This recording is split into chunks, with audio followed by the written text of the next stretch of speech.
Welcome back to another episode of Security Minutes. I'm back with Carl. How are you today, Carl? I'm good, thank you.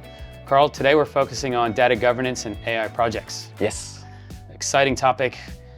Data is probably one of the most important elements of AI. It is, data and governance. There's actually something that I kind of wanted to put those into context of the broader conversation. Yep. And I'm actually going to refer back to a study that Cisco launched late last year. We call it the AI Readiness Index. And the AI Readiness Index was a commissioned study survey where we went out and talked to about 8,200 customers globally and asked them a series of questions around assessing their readiness to start adopting AI. And there were 6 pillars, and 2 of those pillars were data and governance.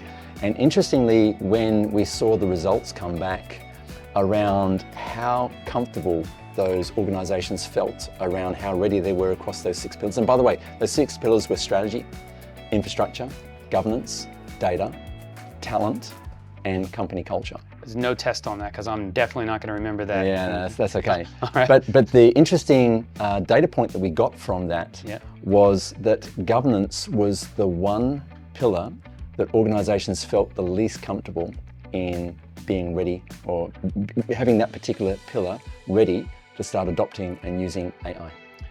Any insights into why that's the case? I mean, look, I get it. Yeah. You know, I can speak from my own experience, the amount of data that we have, where that data is located, Yeah. how we manage the data. You know, it's a massive challenge for organizations. It is. So on the governance side, I mean, you start looking at things like privacy. Most organizations have existing policies in place. You look at banks, you look at any organization that has consumer or customer data, they're going to have existing privacy policies to make sure that that is protected. And I think as we move into the world of AI, that is going to be a natural evolution across to those AI tool sets. The data part of it is, I guess, the challenge, and also the fairness and bias. Yeah, Because the output that you get from these AI models is only as good as what you put in. Yeah. Garbage in, garbage out, good in, good out. And a lot of organizations that I've spoken to have been challenged in the sense that their data is everywhere. The data is not necessarily clean. So there's a lot of work that they have to do to basically collect that data into a single source, clean it up so that they have good data going in, and what they get out is going to be fair, unbiased outputs that are going to help the organization. So that's part of the challenge that organizations have got. It's around how can we correlate and converge all those data sets. How can we clean it up to make sure that what we produce from those AI models is going to be fair and equitable? Yeah, one of the things we're actually seeing, so we've been involved in a lot of, I guess, call them readiness assessments, looking Yes. at organizations' data.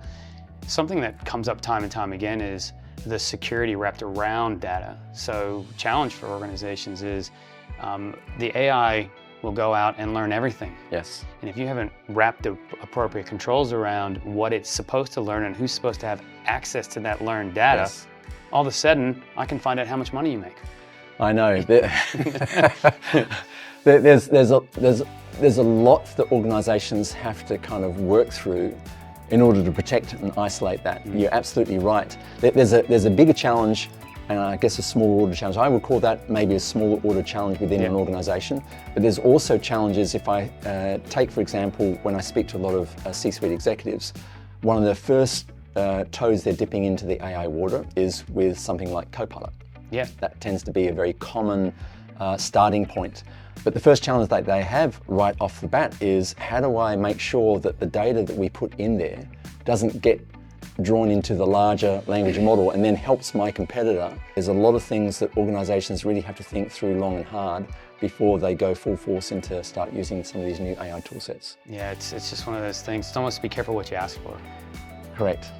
The interesting thing is that, you know, the AI Readiness Index that we did, there was another interesting data point in that most organizations recognize there's a lot of hype around this, but there's also, on the flip side, a sense of urgency. 2/3 of those organizations actually said that they believe if they don't start doing something with AI in the more immediate term, they could be at a competitive disadvantage. So I think there's a lot of pressure on organizations to start working through solving some of these problems. because they recognize that if they leave it too long, they could be at a competitive disadvantage. So with governance, with data, with skill sets, with infrastructure, with strategy, with improving the culture and the ability for their employees to want to start using these tool sets, they're all challenges that they're faced with that they have to get past in order to then be ready to start using AI. There's a lot to think about there, Carl. Thank you very much. Some fantastic insights. And please join us in our next episode where we talk about AI augmented security teams. Thank you very much.